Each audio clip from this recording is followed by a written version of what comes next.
자, 여러분 안녕하세요. 중졸 검정고시 국어 영역의 이 2017년도 제1회 기출시험 해설을 맡은 조성우 선생입니다. 자, 이 2017년도 제1회 이 4월 8일 날 벚꽃과 이 진달래와 함께 시험이 실시되었었습니다. 자, 이 작년도부터 이제 새로운 교육 과정이 반영된 문제가 출제되기 시작했는데요. 작년 같은 경우는 1회와 2회 문제의 경향이 많이 달랐었습니다. 그러다 이제 올해부터는 이제 1년의 그런 시행착오를 토대로 해서 올해부터는 안정적으로 교과서 내용도 많이 반영이 되고 출제 유형도 정립이 된 그런 본격적으로 이제 새로운 유형이 적용된 처음 시험이라고 할 수 있습니다. 자, 그래서 출제 경향을 간단히 말씀드리면은 자, 중학교 제7차 교육과정을 기준으로 해서 이 교과서를 중심으로 하고 이 중요하고 이 기본적인 내용을 출제했습니다. 그래서 문제 형식은 다 사지선다 중에서 정답 하나를 고르는 거였고요. 전체 100% 객관식으로 이루어졌습니다.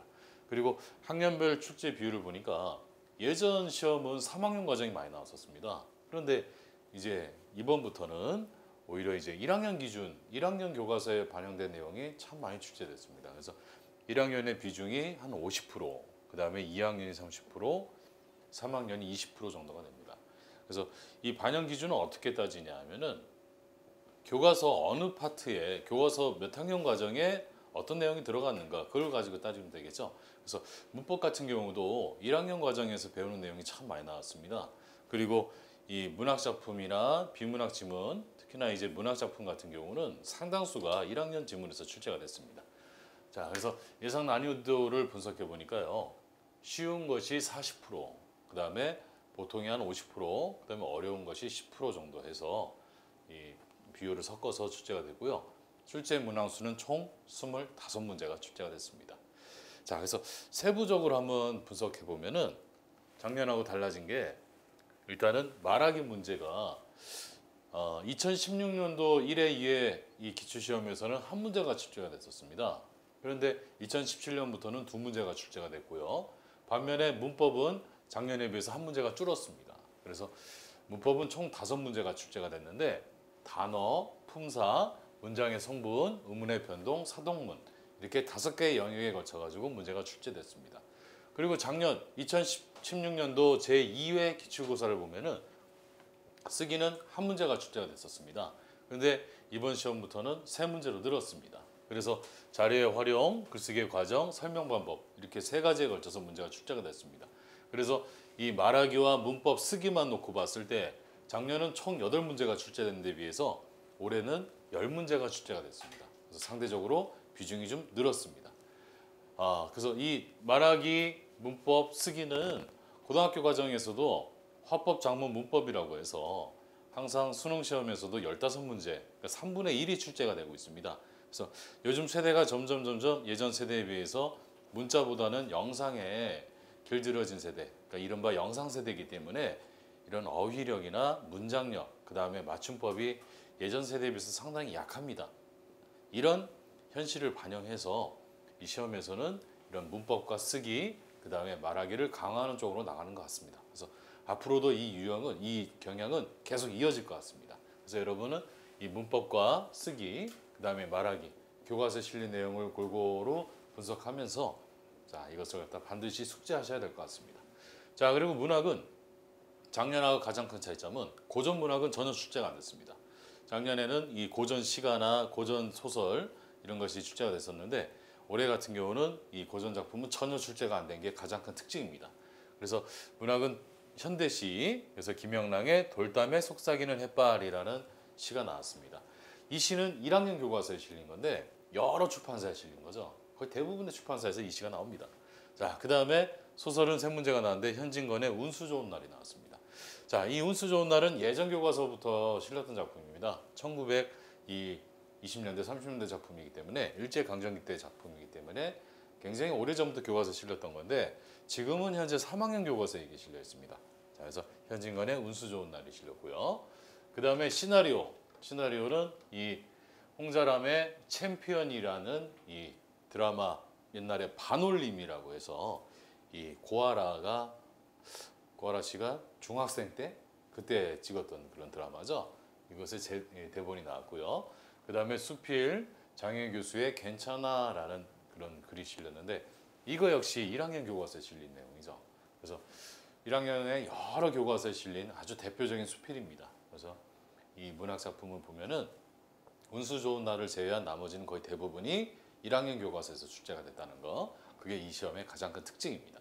자, 그리고 비문학은 총 5문제가 출제가 됐습니다. 그래서 예전하고 똑같은 출제 비율을 보였는데요.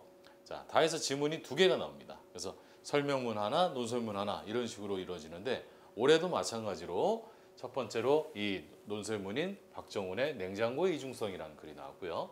그 다음에 이 설명문 훈민정음에 관한 글이 나왔습니다. 이 냉장고의 이중성이라는 글은 2학년 교과서에 실린 거죠. 자, 그래서 2학년에 또 여러 출판사에 실린 겁니다. 자, 그래서 이 올해부터는 예전에 뭐 신문과 진실과처럼 예전 시험에서도 맨날 나왔던 그런 비문학 지문은 이제 안 나오고 이 새로 바뀐 교과서 내용에 맞춰 가지고 이 교과서에서 발췌한 지문이 출제가 됐다는 거. 이게 바로 2017년도 제1회 이 기출시험의 특징이었습니다. 자, 그리고 문제 난이도는 작년하고 거의 비슷하니까 이 저희 기본 교재나 그 다음에 이제 뭐 각종 모의고사를 듣거나 풀어보신 분들은 그렇게 어렵지 않게 굉장히 수월하게 푸실 수 있었을 거라고 생각을 합니다. 대부분의 지문이 다 저희 교재에 다 실린 것들이죠. 자, 그래서 자 그렇게 믿고 한번 이제 기출 문제 풀이에 들어가겠습니다. 자, 이제 문제 보겠습니다. 1번입니다. 1번은 말하기에 해당하는 문제죠. 항상 매 시험마다 1번은 말하기였습니다. 자, 그래서 1번 보겠습니다. 다음 말하기의 목적으로 가장 적절한 것은? 자, 그래서 말하기의 목적에 대해서 묻는 문제죠. 자, 그래서 질문을 보겠습니다. 반가워, 나는 오늘 서울에서 전학 온 순신이야. 김순신. 자, 그래서 오늘 서울에서 전학으로 왔다 이렇게 얘기하고 자기의 이름을 얘기하고 있습니다. 김순신. 자, 그래서 이순신 장군을 가장 존경하는 우리 할아버지께서 지어주신 이름이야.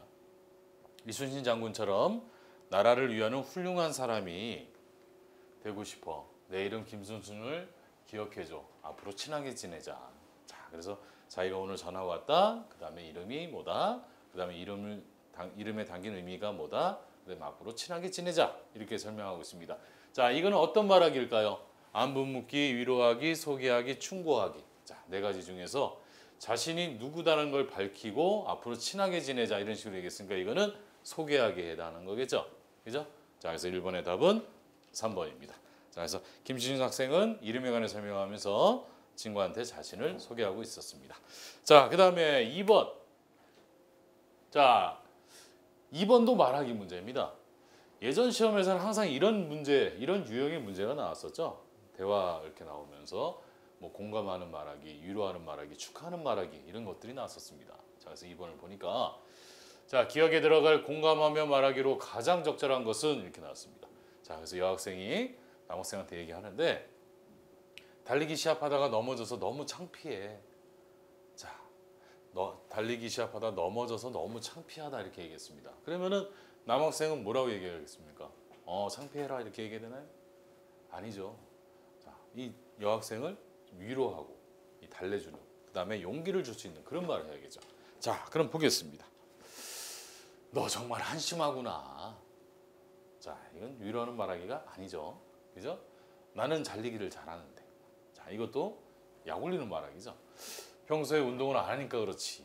자, 이거는 또 나무라는 말하기죠. 그죠? 그래서 공감하는 말하기가 아닙니다. 4번에 정말 창피했겠구나. 다치진 않았니? 자, 이게 바로 진정한 위로하는 말하기겠죠. 자, 그래서 2번의 답은 4번입니다.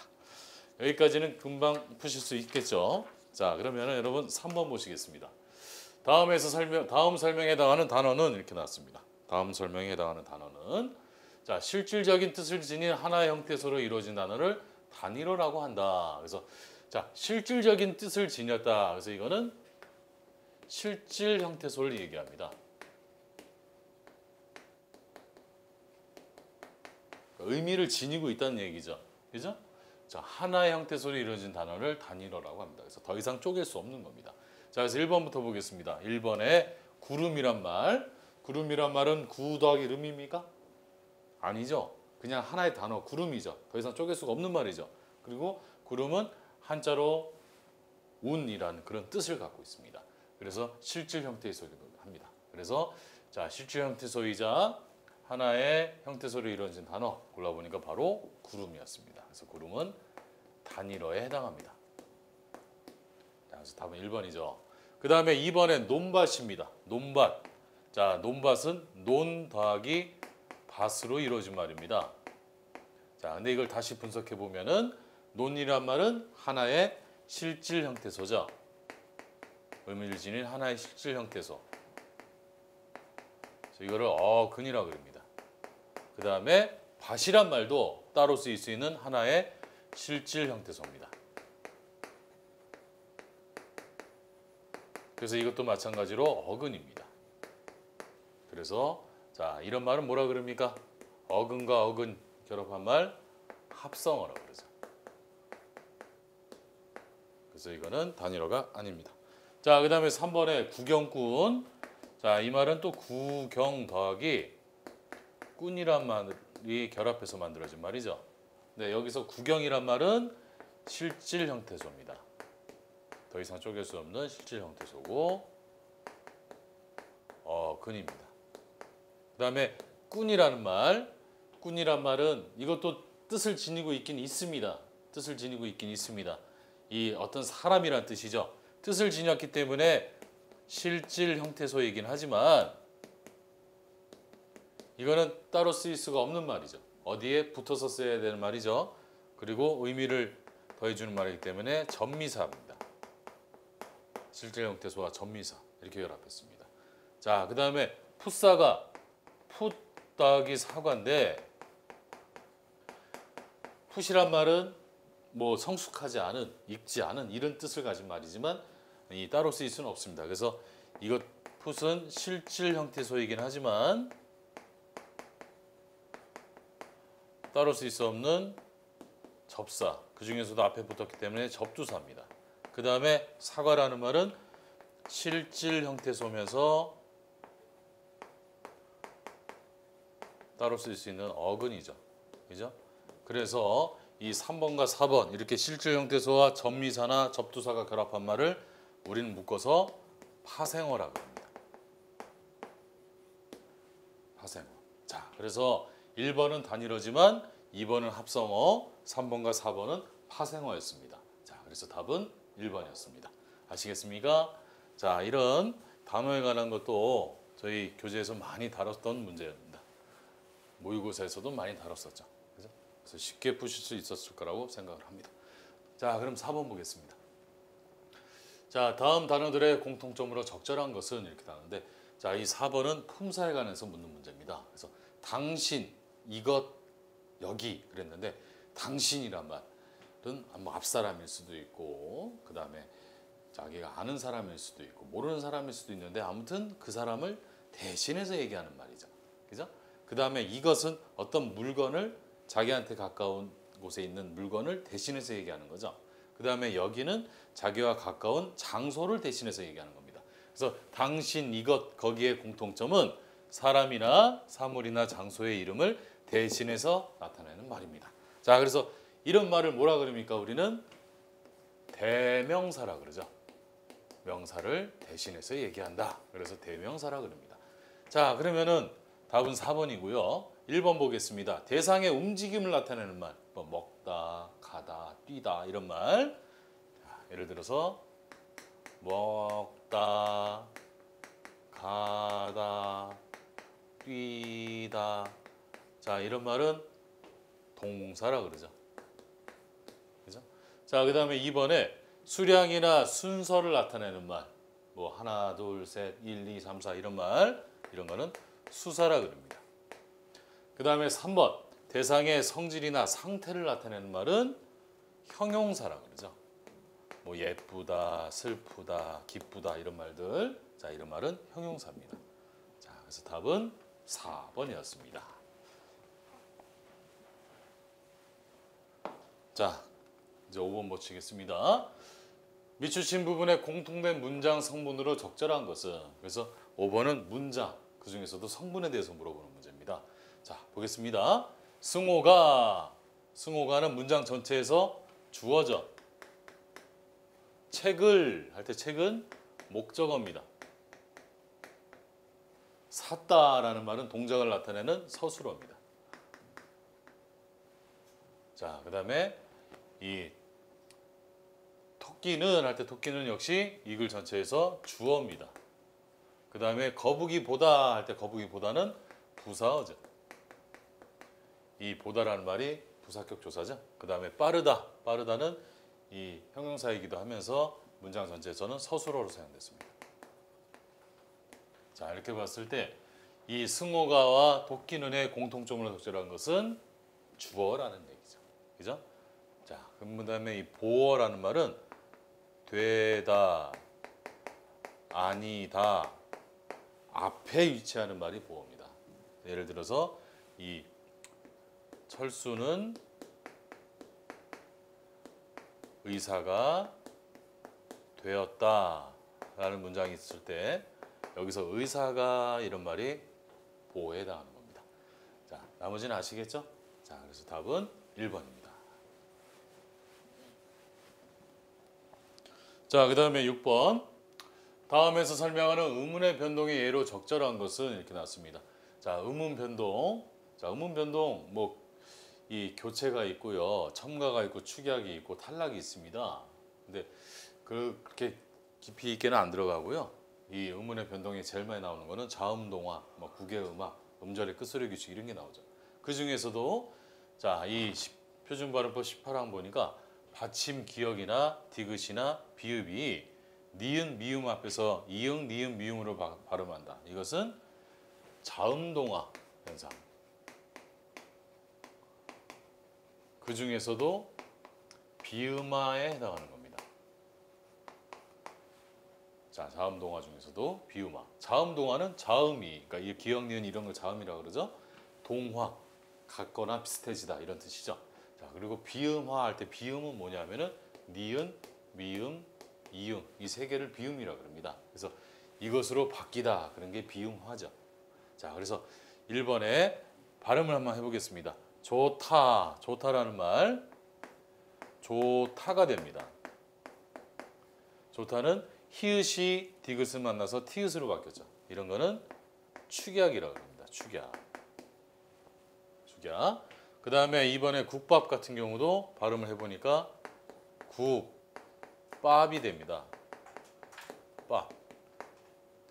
이 예사 소리가 된 소리로 바뀌었죠. 이거는 의문의 변동 중에서 뭐에 해당하냐 하면은 된 소리 되기에 해당합니다.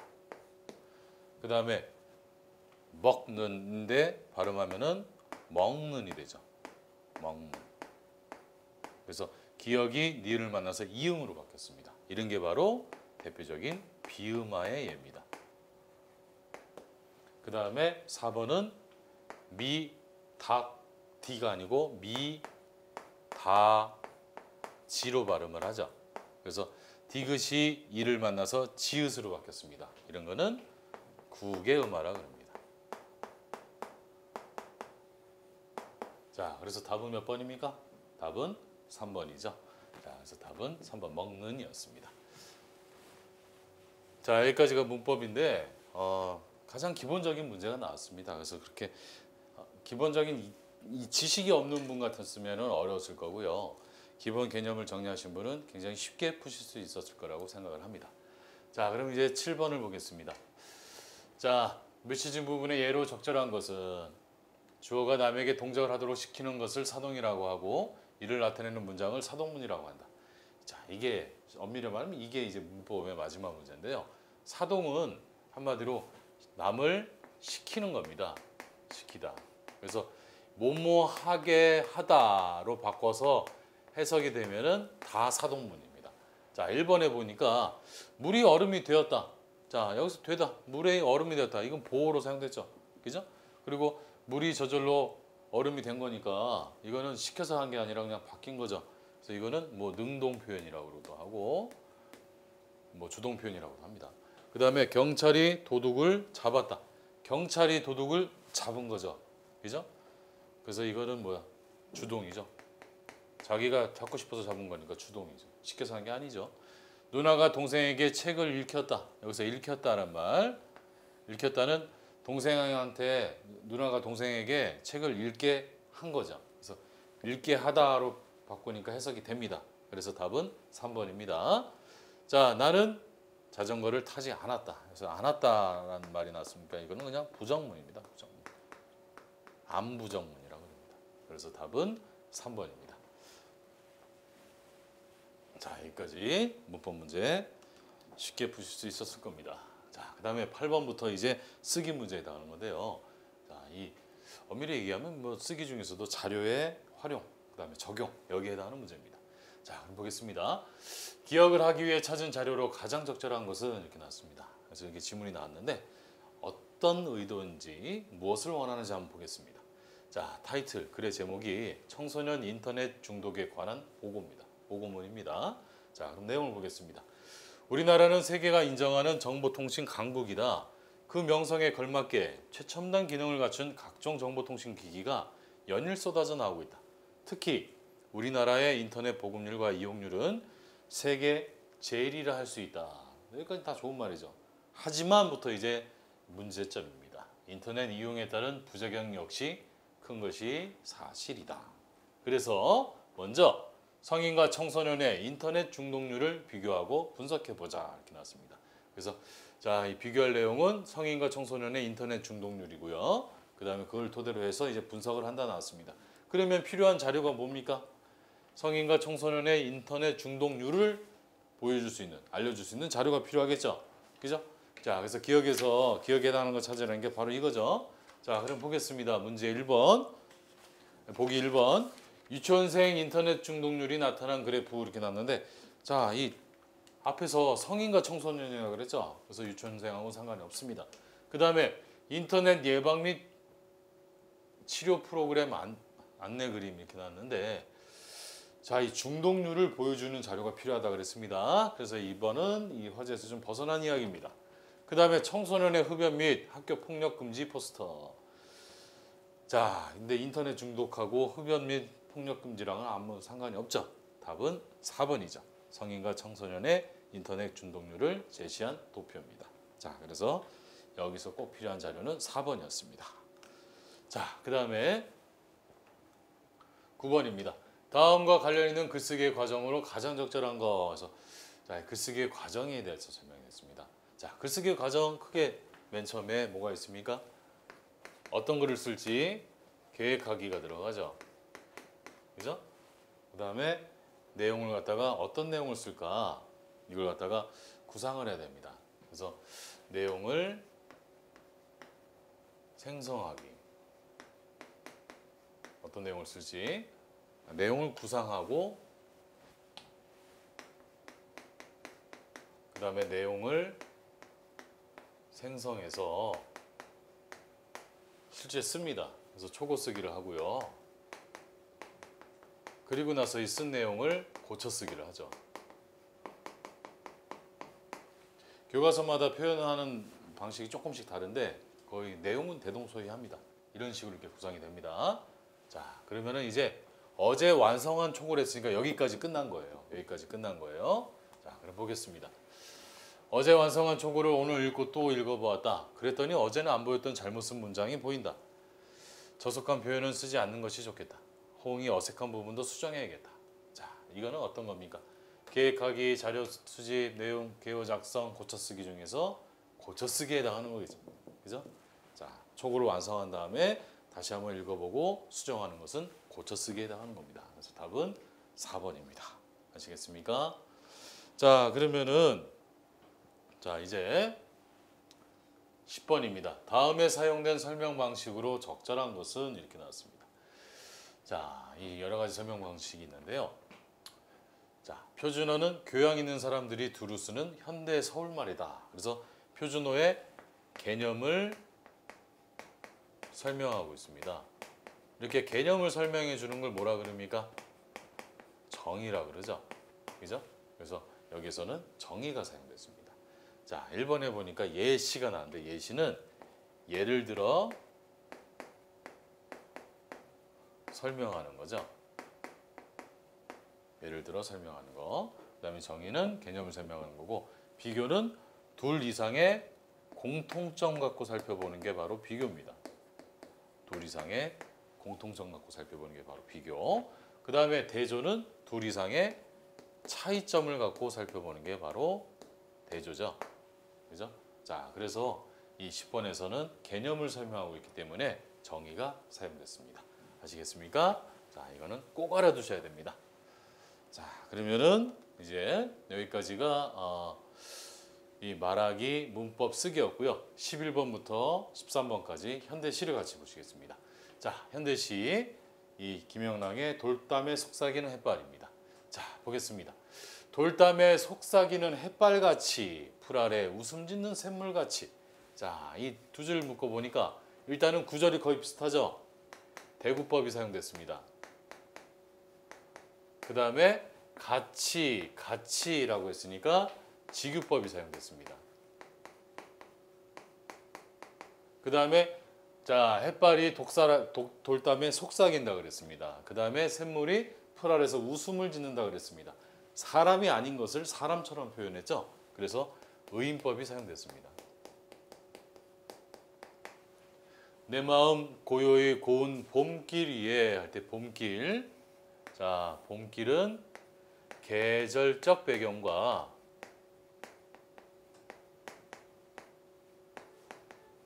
그 다음에 공간적 배경이 다 제시가 됐습니다.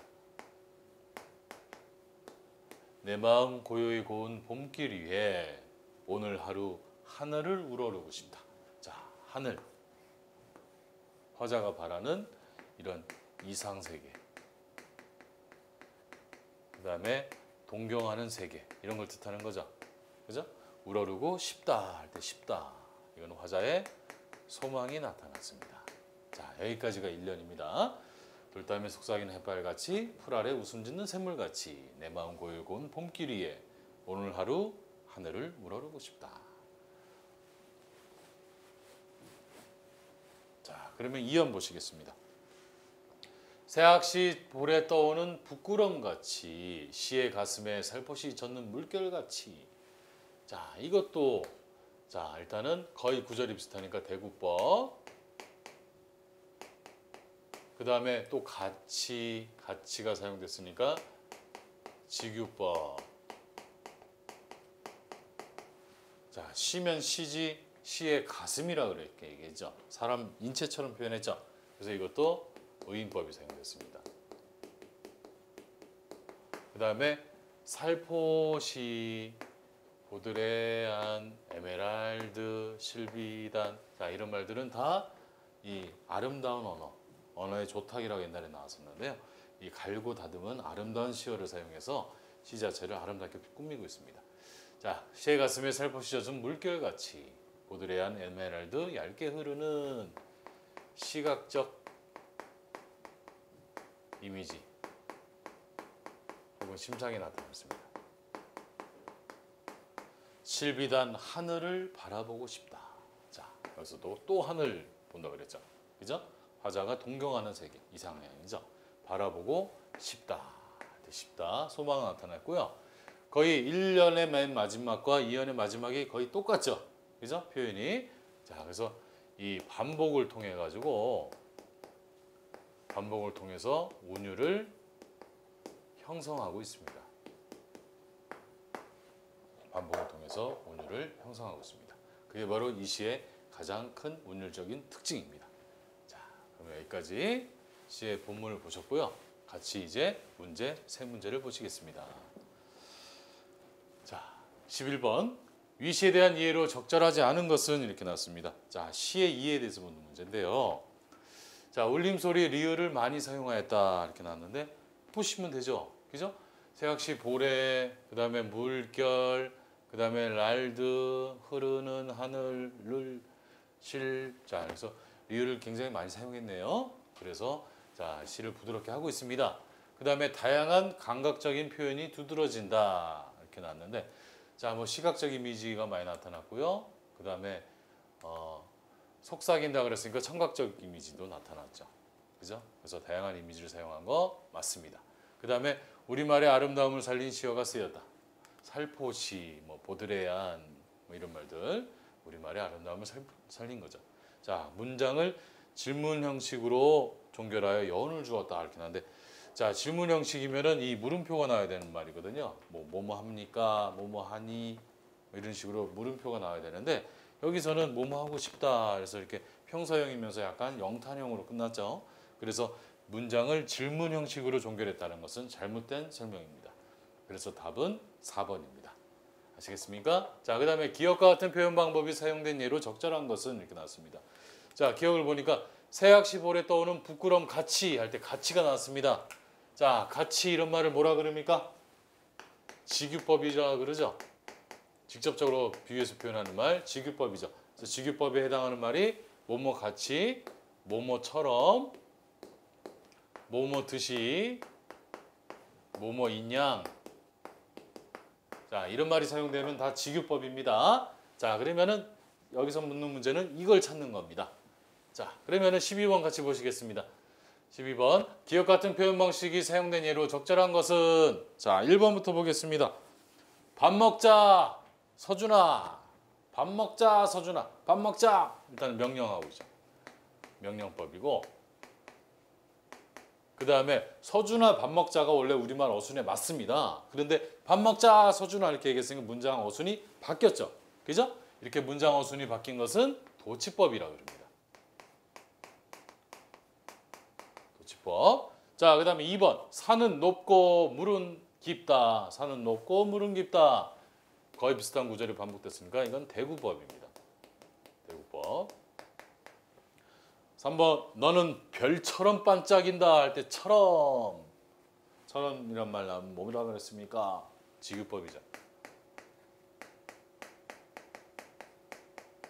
그죠? 자, 그 다음에 4번 봄이 왔네 봄이 왔어. 자, 봄이 왔다 봄이 왔어. 비슷한 말이 두 번 나왔기 때문에 반복법이 사용됐습니다. 반복법. 자, 그래서 답은 몇 번입니까? 답은 3번이었죠. 자, 그러면 이제 마지막 13번을 보시겠습니다. 13번 시어의 의미에 대해서 묻는 문제입니다. 자, 이 시에서 다음에 해당하는 시어는 이렇게 나왔는데, 자, 말하는 이는 시적 화자, 서정적 자 이렇게 얘기하기도 합니다. 자, 화자가 바라보고 싶은 대상, 우러러보고 싶은 대상, 동경하고 이상으로 생각하는 대상 뭡니까? 본문에서 몇 번 나왔었죠? 풀, 돌담, 하루, 하늘 중에서 화자가 항상 이렇게 올려다보고 있는 거. 답은 4번이죠. 그죠? 그래서 각연의 마지막 구절이 항상 하늘을 우러르고 싶다 이런 식으로 끝났습니다. 그래서 13번의 답은 4번입니다. 자, 여기까지 13번까지의 해설을 마치겠습니다. 여러분 수고하셨습니다. 14번부터는 다음 시간에 찾아뵙겠습니다. 감사합니다.